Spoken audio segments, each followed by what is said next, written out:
Diego, o que você faz na vida?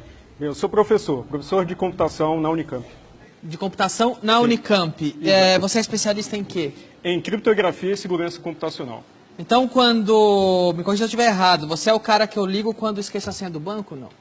Às vezes. Às vezes? Na verdade, eu sou o cara que projeta mecanismos para que o sistema seja mais resistente, aquela senha seja armazenada de maneira segura, ou quando o usuário utiliza aquela senha, não existe uma possibilidade dela vazar, por exemplo. Você é um especialista em segurança da informação. Sim. Pelo que eu entendi, você defende que a urna eletrônica é tão confiável quanto os políticos que se elegem com ela? De certa forma. Para dar um pouco de contexto. No Brasil, a gente adota um sistema que é chamado na academia de primeira geração, porque ele depende do registro da contagem puramente eletrônica dos votos. A gente está depositando toda a confiança numa equipe de programadores que produz o sistema que faz parte da autoridade eleitoral, né? No caso o TSE. Todos os outros países que adotam um sistema de votação eletrônica, eles usam sistemas que produzem também um registro físico do voto, por exemplo, em papel. Então, isso permite que você colete esses registros físicos, esses votos, em outra mídia, né, em outra urna, por exemplo, uma urna convencional. E no fim da eleição você pode somar, pode fazer uma apuração para amostragem e ver se o software que está no equipamento está se comportando de maneira honesta.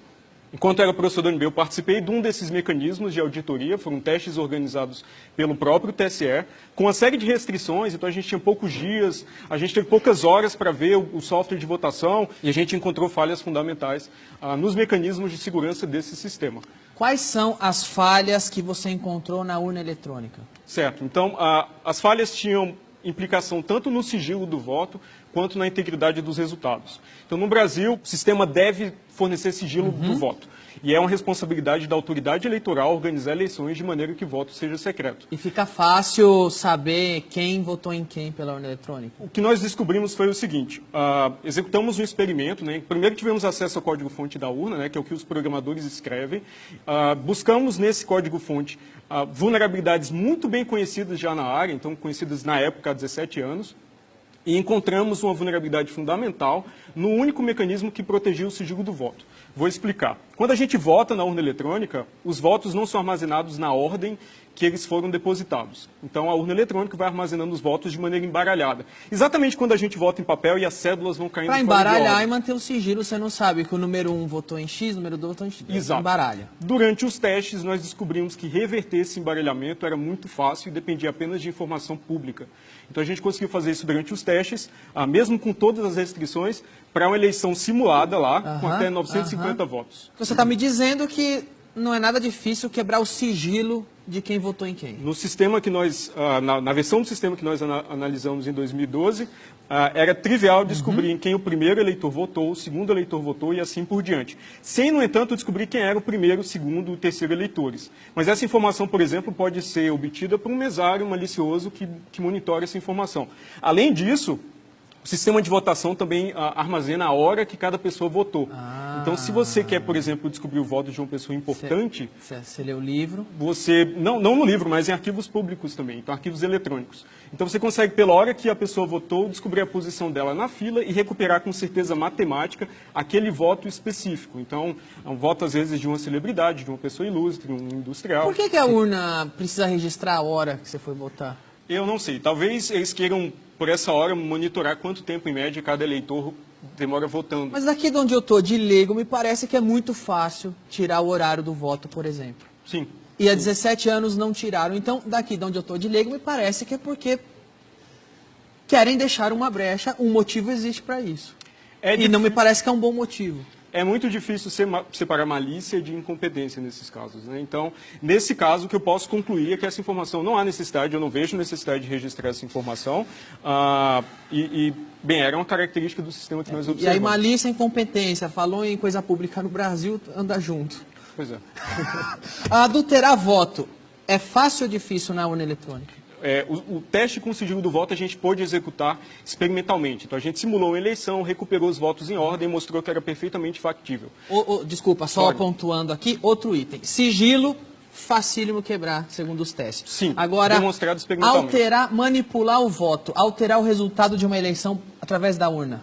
Exato. Então, nós encontramos as condições que permitem um agente, tanto interno quanto externo, manipular o software que é executado nas urnas eletrônicas. Não necessariamente com uma intervenção manual em cada sistema, mas em alguns pontos, às vezes, que distribuem o software para várias urnas.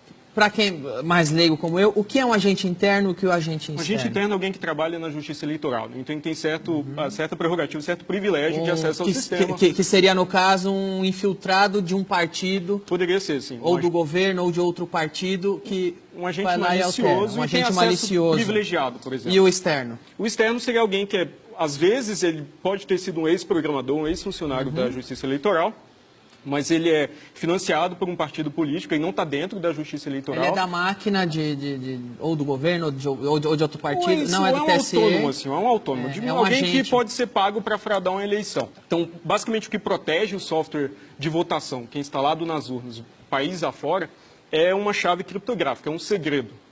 Idealmente, a gente deve ter um segredo distinto para cada urna, porque é exatamente a mesma analogia das chaves, né? A gente não tem as mesmas portas, a gente não compartilha segredos de chaves entre portas de casas distintas. Cada porta tem a sua chave. E o que a gente observou é que 500 mil de equipamentos, todas as urnas eletrônicas, compartilham o mesmo segredo. E esse segredo ainda era armazenado de maneira completamente insegura, assim, que, novamente, voltando àquela analogia, remete a você colocar a chave embaixo do tapete, né? E confiar que como a chave está embaixo do tapete, ninguém vai descobrir que ela está lá. A diferença é que essa chave abre todas as portas, exato, basta não que ela só vaze aquela. uma vez.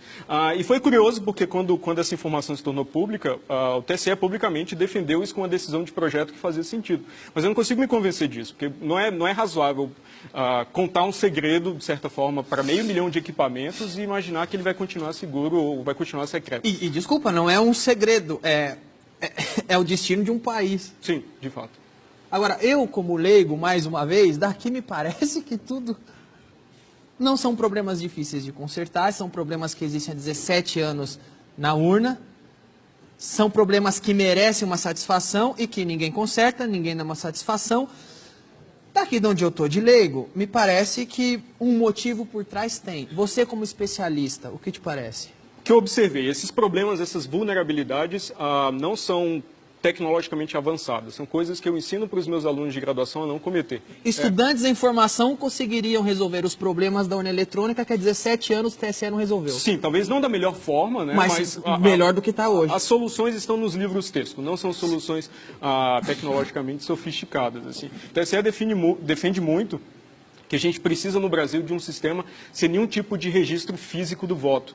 Mas sistemas que não têm esse registro físico, eles também não permitem recontagem em caso de suspeita de fraude. Porque qualquer recontagem vai sempre contar os registros eletrônicos que já podem estar fraudados. Então você precisa de um registro físico conferido pelo eleitor para poder fazer uma recontagem e tentar descobrir se o software foi adulterado ou não, por exemplo. E o que impede de uma urna eletrônica gerar um registro físico ou então de votar da forma eletrônica e também na forma tradicional? Bem, um certo custo adicional, porque você precisa de uma impressora acoplada, uma impressora adicional, né, papel para imprimir esses votos, talvez um pouco mais de logística para organizar essa impressão e essa apuração posterior, porque um pouco de cuidado na implementação, porque esse registro físico não pode ser implementado de forma que o eleitor leve um comprovante do seu voto para casa, porque senão ele pode quebrar, os eleitores podem quebrar com muita facilidade o próprio sigilo do voto ou outros agentes, então precisa um pouco de cuidado. Mas é assim que funciona em todos os outros países. Então, eu não entendo por que o Brasil necessariamente tem que ter eleições menos transparentes. Esses são mecanismos de transparência eleitoral. Então, para citar um exemplo recente, quando máquinas de votar, também de primeira geração, né, com apenas registro eletrônico dos votos, na Índia foram demonstradas vulneráveis, a Suprema Corte de lá determinou que, a partir das eleições desse ano, todos os equipamentos teriam que produzir registros físicos do voto. E no Brasil, o entendimento é o contrário, é que qualquer registro físico do voto ameaça, por algum motivo, quanto mais transparente ficar, pior é aqui. A característica mais importante de qualquer sistema de votação é transparência, as características, né, são transparência e confiabilidade, onde o segundo é um pouco o resultado do primeiro, né? Então transparência talvez seja a característica mais importante. Então essa agilidade nem entra. É desejável, mas não adianta nada você ter apuração ou totalização muito rápida quando você não consegue ter um nível de confiança razoável no que você está somando, né, nos votos que você está somando. Eu queria fazer um outro registro eletrônico seria igualmente deturpável, sei lá, se na hora que você votasse, registrasse na urna, mas também registrasse em algum outro lugar. Ótima pergunta. No Brasil, o TSE alega que esse arquivo dos votos embaralhados, que eles chamam de registro digital do voto, é um mecanismo de recontagem. Mas ele é produzido pelo mesmo software, pelo mesmo programa que soma os votos. Então, se o atacante toma, o adversário, o fraudador, né, toma controle do software que conta os votos, ele também produz um registro dos votos embaralhados que é compatível com aquela contagem. Então, você precisa de uma outra mídia, de fato, até para aumentar o custo de ataque, porque agora o atacante, o fraudador, tem que manipular de maneira compatível vários registros e também você tem uma trilha verificada pelo eleitor, no caso, independente da trilha eletrônica, dos votos armazenados de maneira eletrônica, rápida, igual, né? e que tem fraudes também, tem possibilidade de fraude, mas todas elas são visíveis, né? Porque envolvem você subtrair papel, sumir com lona, que eram fraudes que aconteciam na eleição com cédula no Brasil e deixavam testemunhas, né? Uma eleição puramente eletrônica não deixa testemunhas para a sociedade nos fiscais eleitorais. Só precisa de um cara com uma chave para alterar onde ele quiser. Sem testemunhas, aí faz sozinho. Essa foi a condição que a gente encontrou. A gente não pôde testar isso durante os testes organizados pelo TSE, a possibilidade de adulterar o sistema com essa informação, com esse segredo compartilhado, porque não teve tempo, eram pouquíssimos dias, mas também não houve interesse posterior do TSE em tentar montar, simular esse ataque para ver quão eficaz ele seria na prática. E quando você chega no TSE e mostra toda essa falha e mostra como é fácil fraudar uma eleição com a urna deles, o que eles falam? Uma entrevista que eu dei para um portal de internet logo depois dos testes e descrevi de maneira técnica todos esses problemas, a resposta oficial do tribunal era basicamente dizer que a minha atitude era uma ameaça à democracia. Assim, que eu também isso é uma ameaça à democracia. Aparentemente, ou pelo menos no entendimento do tribunal. Questionar qualquer coisa ameaça à democracia. Tá Quando bom. isso é radicalmente diferente da cultura que a gente tem na universidade e na academia, né? Que é tratar dos problemas, escrevê-los em detalhes, avaliar de maneira técnica quão seguro é ou não o sistema, propor soluções, implementar essas soluções e evoluir a segurança do sistema ao longo do tempo. Democracias muito mais antigas, maduras, mais desenvolvidas, não querem a urna eletrônica lá e o brasileiro se orgulha que tem isso aqui. Por quê? Para citar alguns exemplos, na Alemanha tem um entendimento muito diferente e interessante, que eles chegaram a utilizar sistemas com essas mesmas características, mas um entendimento da Suprema Corte de lá é que um sistema de votação utilizado pela sociedade para eleger seus líderes não pode exigir conhecimento de especialista para uma auditoria. Porque assim, se você não precisa de conhecimento especializado para fazer auditoria, que toda pessoa de fato é um fiscal, é um auditor. Né? Então lá, o entendimento da Constituição, da Suprema Corte de lá, é que um sistema desse simplesmente é inconstitucional, não pode ser utilizado para eleições oficiais.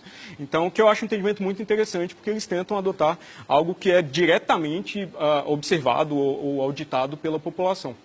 Então, aqui há sempre uma concentração desses poderes de auditoria. Então, atualmente, por exemplo, fiscais de partido político podem auditar o sistema de votação. Eles podem ir ao TSE e examinar o código-fonte, mas o TSE exige a assinatura de um termo de sigilo para isso. Então, eles podem ver o sistema, características técnicas do sistema, mas não podem falar para prestar contas para a sociedade do que é feito, da qualidade do sistema lá dentro.